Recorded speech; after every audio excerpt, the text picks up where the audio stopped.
Seek recognition. Mr. Chairman, I claim time in opposition, although I am not opposed. Without objection, gentleman's recognized for 5 minutes. Thank you. Initially, I would like to invoke an expression from Indian country in the Northwest. I raise my hands in respect.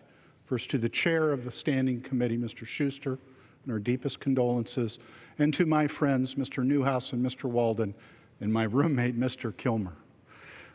The story of the Ancient One, or Kennewick Man as he is known, is very familiar to those of us who live in the Northwest. As the gentleman from Washington indicated, 2 college students stumbled upon the skull of the Ancient One on the waters of the Columbia River 20 years ago.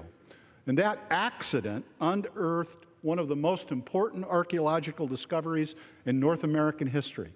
Think of it, a skeleton virtually fully intact, 9,000 years old.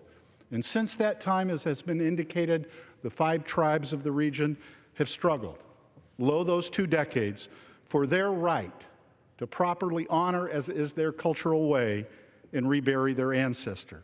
But there is another story here that I think is important to tell.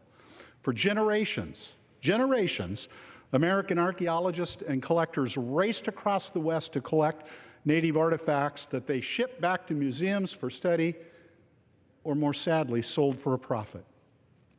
Those museums were filled for years with Indian remains from graves and burial platforms and battlefields that were desecrated. Desecrated simply because the non-Native people did not understand the heritage and culture of Native people.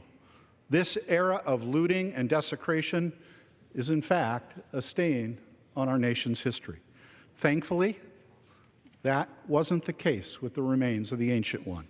This is in part because in 1990, in its wisdom, this institution passed a law to protect Indian remains and cultural items from desecration.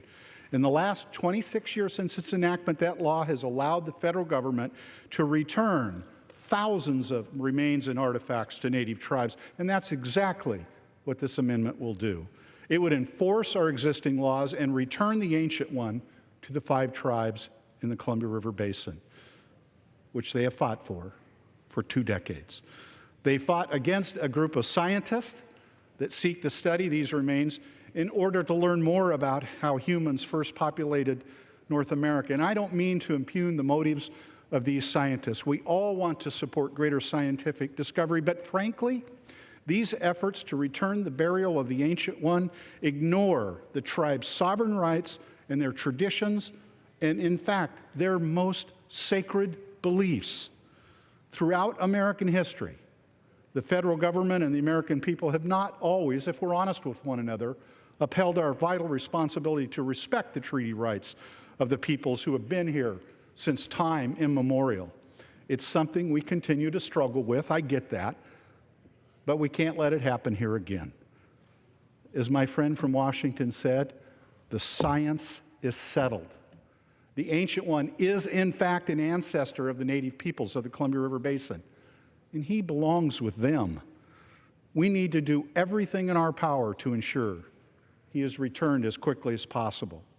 And that's why I was honored to introduce the Bring the Ancient One Home Act along with my colleagues here, and that's why I am so proud to work closely with Mr. Newhouse and Mr. Walden and Mr. Kilmer on this amendment. Mr. Chairman, it has been 20 years, and that's 20 years too long. It is vital that we act now to properly honor the Ancient One. And for that reason, I urge adoption of this amendment. Thank you, and I yield back the balance of my time. The gentleman yields back the balance of his time. The gentleman